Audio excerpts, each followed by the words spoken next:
আজকে আমি যে বিষয় নিয়ে কথা বলবো সেই বিষয়টা আমি শোনার পরে আমার মাথাটাই ঘুরে গেছিল। আমি ভাবছি যে এই ভিডিওটা বানানোর আগে একটা বিপির ট্যাবলেট খেয়ে তারপরে এই ভিডিওটা বানাবো।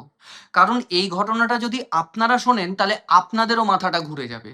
কারণ তৃণমূল সরকার যে এই ধরনের এই নিচু স্তরে গিয়েও দুর্নীতি করতে পারে এটা সবার ধারণার বাইরে ছিল। হ্যাঁ, ঠিকই বলছি।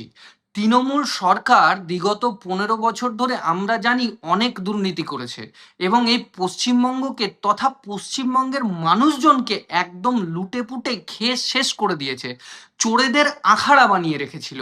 আর সেই রকমই এখন ধরা পড়ছে যে এরা নদীর ধারের যে মাটি সেটা অবধি ছাড়েনি।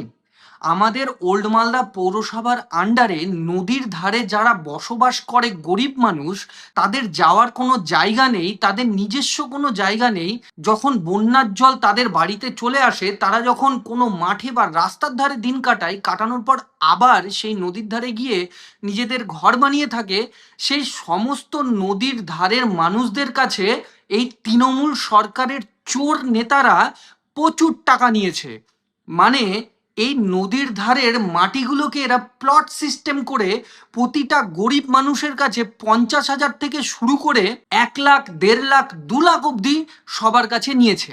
এবার আমার কাছে প্রশ্ন হচ্ছে যে এই সমস্ত ছোট ছোট মাথা চাড়া দেওয়ার যে তৃণমূলের নেতা হয়েছিল, তারা গরিব মানুষের কাছ থেকে টাকা উঠিয়েছে, তারা কোনোদিনই নিজের সাহসে এই কাজ করতে পারবে না যদি তাদের পেছনে কোনো মাইবাপ বা কোনো গডফাদার বা কোনো তৃণমূলের বড় নেতা না থাকে।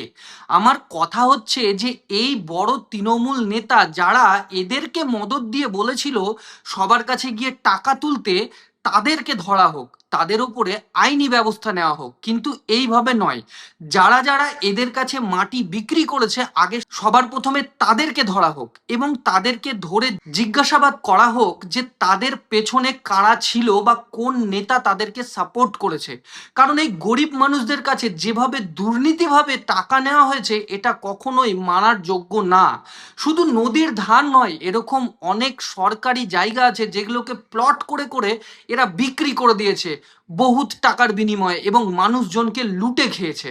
আমি পুলিশ প্রশাসনের কাছে একটাই অনুরোধ জানাবো, এই নদীর ধারের মাটিগুলো যারা বিক্রি করেছে তাদের উপরে আইনি ব্যবস্থা নেওয়া হোক এবং যাদের কাছ থেকে টাকা নেওয়া হয়েছে তাদেরকে তাদের টাকা ফেরত করিয়ে দেওয়া হোক।